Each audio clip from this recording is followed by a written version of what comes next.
Today we revisit a powerful episode from Season 1 that if you're new to the podcast, you may have missed. The search for the survivors of a compromised Navy SEAL reconnaissance team, one of whom was Marcus Luttrell. I hope you enjoy this encore episode. Just less than 24 hours before we were on that helicopter, we knew we lost a helicopter that was carrying 16 men. So we were expecting the worst, and we were angry. Who dare attack us? That was our thought. And this time it was really close to home in the special operations community. We were pretty pissed off. We were ready to fight. An excerpt from today's guest, who's written a new book about the Army Ranger mission to rescue Marcus Luttrell, the lone survivor. Author Dr. Tony Brooks is here, and I'll speak to him right after this break. This is Point of the Spear.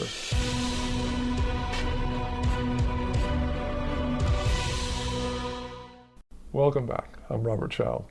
Today's guest enlisted in the Army in 2003 and entered the Ranger Indoctrination Program. He officially checked into 2nd Ranger Battalion in September 2004 and deployed to eastern Afghanistan in April 2005.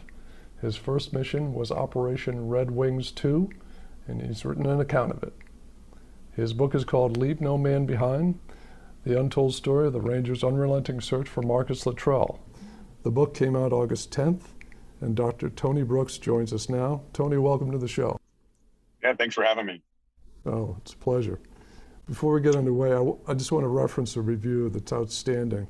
A vivid, fast-paced, first-person account of the actions by U.S. Army Rangers on the ground in one of the episodes in Afghanistan that best illustrated the commitment in the Ranger Creed. I will never leave a fallen comrade to fall into the hands of the enemy. An extraordinary and truly inspirational story of sheer determination, physical toughness, and mental fortitude, as well as a fierce desire to never let one's comrades down on the battlefield. General David Petraeus. Outstanding, Tony. Outstanding. I agree. When I heard that, I was floored. Yeah. Did you met him? Do you know him? I don't know him personally. I did serve with his son, so that was our connection. And when he sent this to me, I couldn't thank him enough. I mean, it was everything I hoped it would be. Yeah, that's what a writer dreams of, right? You got it. Well, I've got a few questions on the book, and first one is, I understand Operation Red Wings 2 was your first mission. Could you describe the emotions, especially after the Chinook helicopter went down, the emotions going in with your team?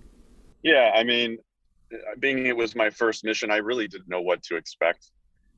Being the youngest guy, one of the youngest guys on the helicopter there, and there's a few people younger than me, but I really looked at my leadership and kind of took their cues. And I had never seen them as they were going into this mission. They're usually a pretty, serious bunch, but at the same time, very relaxed. And this time there was a different kind of seriousness to them. They knew they were going into something bad. So I just kind of followed their lead, really. Being that young guy, that's all you do. It's kind of like a child, right? Right. Yeah. Was there, you expect the seriousness, absolutely. Was there an anger, too, about what had happened? Absolutely. Everyone was very angry. I mean, just less than 24 hours before we were on that helicopter, we knew we lost a helicopter that was carrying 16 men. So we were expecting the worst, and we were angry. Who dare attack us? That was our thought. We knew it was war, but at the same time, you never really expect it to happen to you or your guys.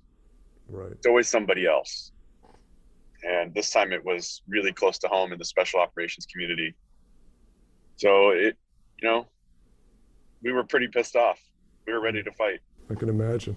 Marcus Luttrell, in interviews I've watched, has said that the real story, worthy of a movie, should be the rescue mission to find him, which was your mission. Do you agree with this?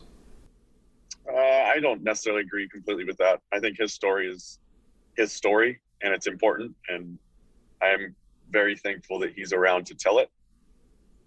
I would agree that the rescue mission has kind of been put on the back burner over the years, but you know what? It was about him. That mission really was about him. He was the only survivor. So I have no bad feelings or anything like that. I'm just happy that he's around and glad that I'm able to tell the story now. Right. What did you know at the time that he was the only survivor? We did not. We actually, my unit was primary concern was the downed helicopter and the crew and passengers on that helicopter. So when we got on the ground, that was our primary mission. Someone at my rank didn't even know that there was a four-man team still on the run, is what we heard. So we had no clue where they were at the time. We thought maybe that they were all safe, but we also saw the carnage of the helicopter. So we had no idea that anyone was alive or if they were all dead or captured.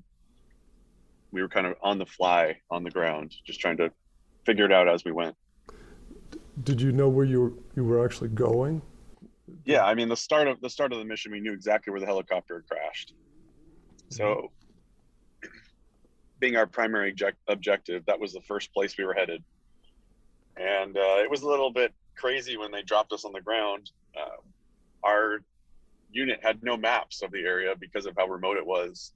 So we were using satellite imagery to guide us on the ground.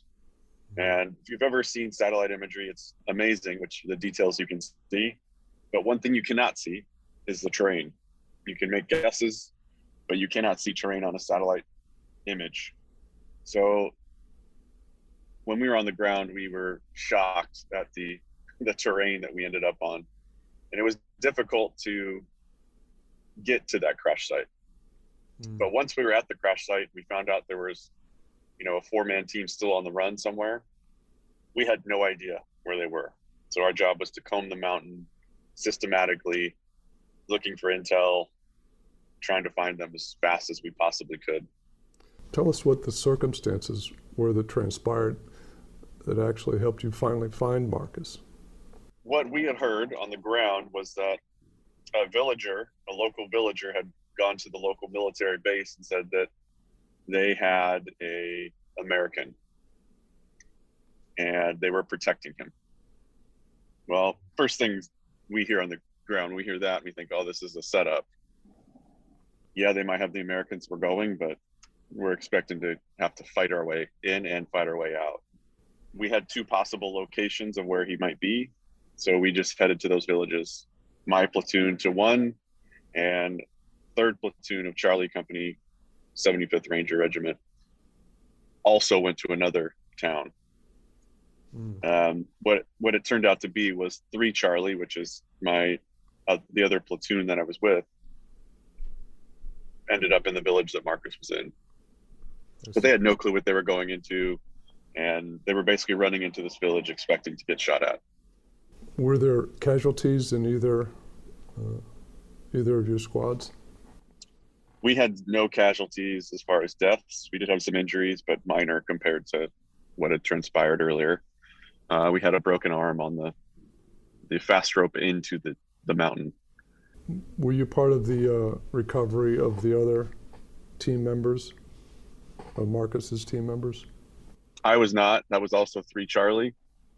I was primarily at the helicopter crash site, and then we went into the Korengal Valley searching for Marcus out there. So I was not specifically there when him and his teammates were recovered, but I'm very close to the guys that were. What prompted you to write the book? Was it something someone suggested, or was it something that you felt you had to do? There's a couple of reasons. One is, I felt like the story had to come out eventually of the rescue. All these years, we kind of were waiting for someone to do it. And I kind of got kind of got tired of waiting and said, why don't I just do it? Right. I also had other motivating factors. I mean, I have two young children, and I wanted them to know this story. I didn't want to go to my grave carrying this story. And that was probably the primary motivator, was I need to get this on paper. I'm never going to be able to have this conversation with my kids. Yeah. So that was what initially got me going. We'll be back to the conversation after this quick break. Summer is a great time for catching up on military history, and my book about the 7 Black Medal of Honor recipients of World War II, Immortal Valor, has just been released in paperback. Immortal Valor chronicles these timeless heroes' life journeys through all the pain and struggle until their ultimate triumphs. I hope you pick up the new paperback version, hardcover or audiobook, available in stores and online. So you went through the process of finding an agent and approaching a publisher?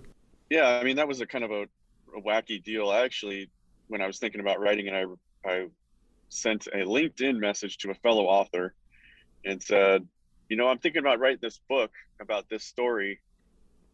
How do I do that? I don't know what I'm doing. And he basically said, you know what? Hold on, don't do anything yet. Let me connect you with my guy. And that happened to be his agent in New York City. And that's kind of how it started. And it kind of snowballed from there. But just that simple reaching out, acknowledging that I didn't know what I was doing, was the kind of the start of it. That's when people will help you too. When you say, look, I have no idea what I'm doing. I need your help. And, people will jump in. Yeah, I think it's a lesson in life right there. It goes with anything. If you're willing to learn and you have something that's of value, people are going to want to help you. Yes, I agree with that. But if you come in as a know-it-all, no one's going to help you. You got it. I can leave you to your own devices. The book came out August 10th, and it's been on pre-sale for a while. What has the reaction been in the Special Forces community to this book? I've had a mixed bag. I've had mostly very excited people. There's a few that, aren't necessarily too happy about it. They kind of want this issue to go away, so to speak. People are kind of sick of hearing about just the fighting, the hero stories. They want to hear the backstories, the stories of the guys who came in when no one even knew they were there. And it's been fun. It's been fun hearing people, motivating others to tell their stories is a big part of this. I want to make sure everyone knows that their story is important. They should share it.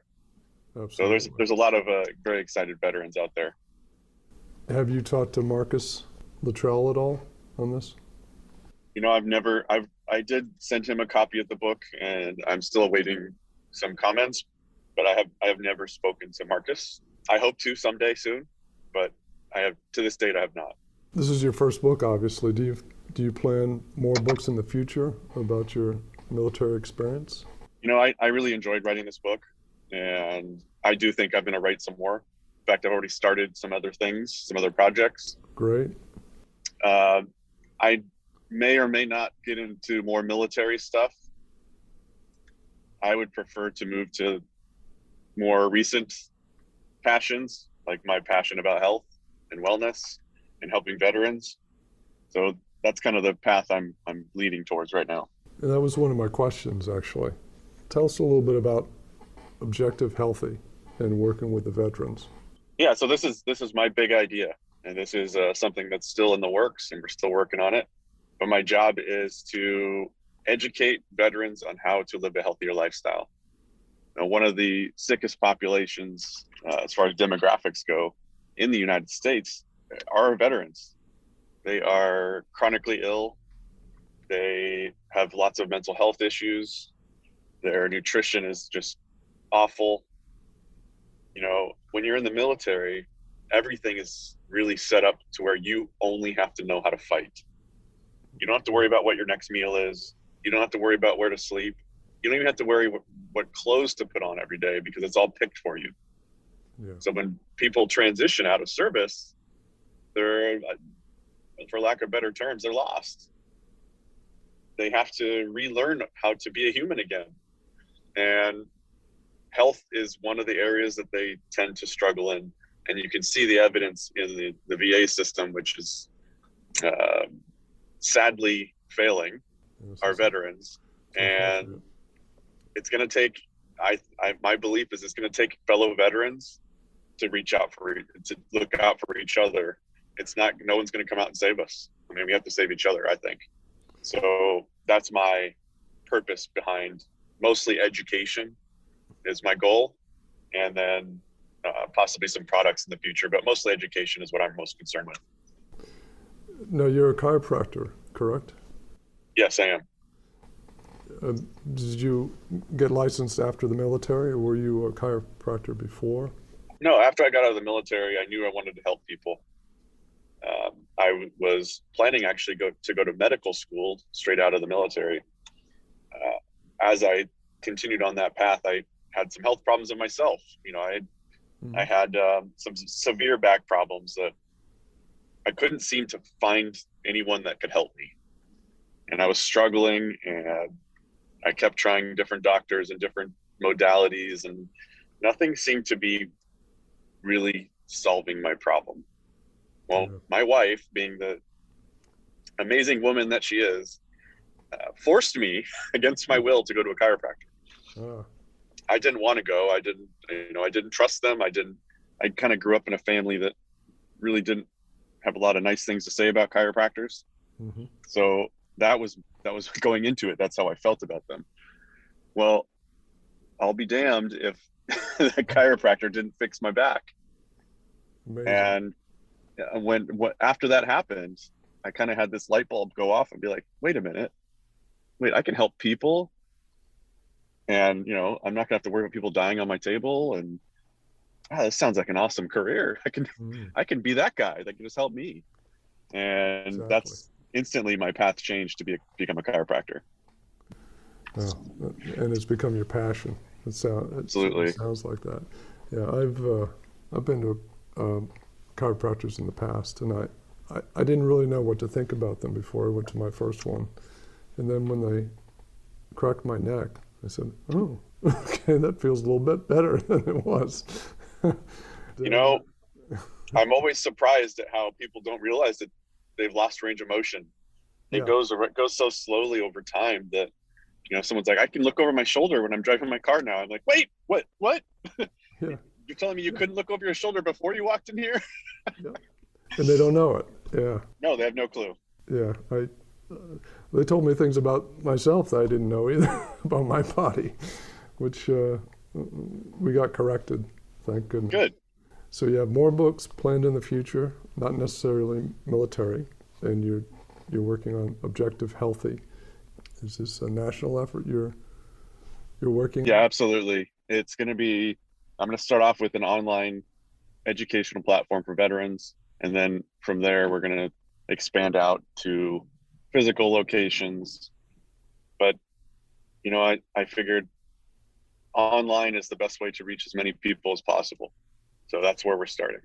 Great. And what's the website address for people to check it out? Right now it is in progress, but you can follow me at drtonybrooks.com or drtonybrooks.com. That sounds great. Well, the book is called Leave No Man Behind, The Untold Story of the Rangers' Unrelenting Search for Marcus Luttrell, a Navy SEAL lone survivor in Afghanistan. Tony, thank you so much for being on the show today. I wish you great success on the book. Yeah, thanks for having me. I always have a fun time chatting about my book and life in general. I appreciate it. That's it for this episode. Be sure to be with us tomorrow for the kickoff of our 15-part series, D-Day in 90 Minutes. And don't forget to click that subscribe button and leave a comment if you can. I'm Robert Child, and this has been Point of the Spear. Music licensed from audioblocks.com. Point of the Spear is produced by RSC Media Group.